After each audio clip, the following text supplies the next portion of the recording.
ସକାଳୁ ସକାଳୁ କିଏ ଉଠିକି ନ ଉଠୁ ଆମ ମହାଲକ୍ଷ୍ମୀ ଉଠିକି ମତେ ଉଠେଇବାକୁ ପଳେଇ ଆସିଲେଣି। କହନ୍ତି ମାମୁଁ ଉଠି ପଡ ସକାଳ ହେଲାଣି। ତ ଜୟ ଜଗନ୍ନାଥ ସାଙ୍ଗମାନେ, ମୁଁ ଶିବୁନ ଆପଣମାନଙ୍କୁ ୱେଲକମ୍ କରୁଛି ଆଉ ଗୋଟେ ବ୍ଲଗ।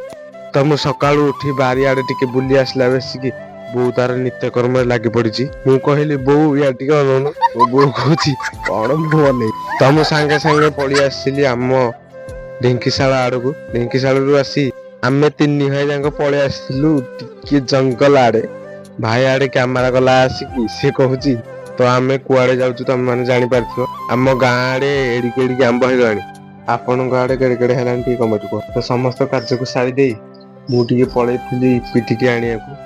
ଇପିକୁ ଆଣି ମୋ ନାନୀ କହିଲି ଇପି କରିଦେ ମୁଁ ଖାଇକି କଲେଜ ଯିବି। ସିଏ ଇପି କଲା ଭିତରେ ମୁଁ ଗାଧେଇକି ପଳେଇ ଆସିଥିଲି। ଦେନ୍ ତାପରେ ମୁଁ ମୋ ମଙ୍ଗଳସୂତ୍ରକୁ ପିନ୍ଧି ପକେଇଥିଲି।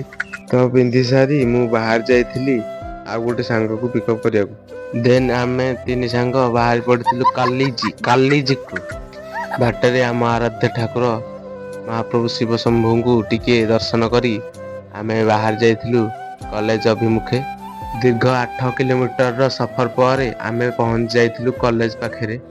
ଆଉ କଲେଜରେ ପହଞ୍ଚି ସାରିଲା ପରେ ମୋ ସାଙ୍ଗସାଥି ମାନେ ଯେତିକି ଥିଲେ ସମସ୍ତେ କହିଲେ ଏ ଭାଇ ବ୍ଲଗର ଆଇଲେ। ମତେ ତ ଭାରି ହସ ଲାଗୁଥିଲା। ଦେନ୍ ଆମ ଏକ୍ଜାମ ର ଟାଇମ ହେଇଯାଇଥିଲା। ଆଉ 3 ଘଣ୍ଟା ପରେ ଆମେ ଦେଖାହବା। 3 hours later. 3 ଘଣ୍ଟା ପରେ ଆମ ଏକ୍ଜାମ ଟା ବି ସରି ଯାଇଥିଲା।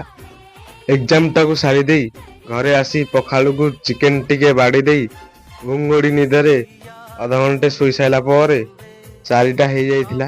ଆଉ ପଡିଆରୁ ବି ମଧ୍ୟ ଫୋନ କରିଥିଲେ ଖେଳିବାକୁ ଆସିବାକୁ। ତ ମୁଁ ପଡିଆରେ ପହଞ୍ଚି ଖେଳ ଆମର ଷ୍ଟାର୍ଟ ହେଇଯାଇଥିଲା। ଖେଳକୁ ସାରି ଦେଇ ମୁଁ ବାହାରି ଯାଇଥିଲି ଘର ଅଭିମୁଖେ। ଘରକୁ ଆସିଲା ପରେ ସାହିରେ ଆଜି ଗୋଟେ ରିସେପସନ ପାର୍ଟି ଥିଲା। ତ ଭୋଜି ବି ହେଇଥିଲା। ଭାଇ ଗାଁରେ ଭୋଜି ମାନେ ବାଢିବାକୁ ନିଶ୍ଚୟ ପଡିବ। ଆମ ଆଡେ ତ ଏମିତି ଭୋଜି ଖାଉଛନ୍ତି। ଆପଣଙ୍କ ଆଡେ କେମିତି ଭୋଜି ଖାଉଛନ୍ତି ଟିକେ କମେଣ୍ଟରେ କହିବେ। ଭୋଜି ବାଢି ଦେଇ ମୁଁ ଖାଇକି ପଳେଇ ଆସିଥିଲି ରୁମକୁ ଶୋଇବାକୁ। ବହୁତ ହାଲିଆ ଲାଗୁଥିଲା। 11ଟା ଟାଇମ ହେଇଥିଲା। ଯଦି ଆପଣଙ୍କୁ ମୋ ବ୍ଲଗ ଭଲ ଲାଗିଥିବ ତେବେ ଫଲୋ ସବସ୍କ୍ରାଇବ କରିକି ଯିବେ। ରହିଲି।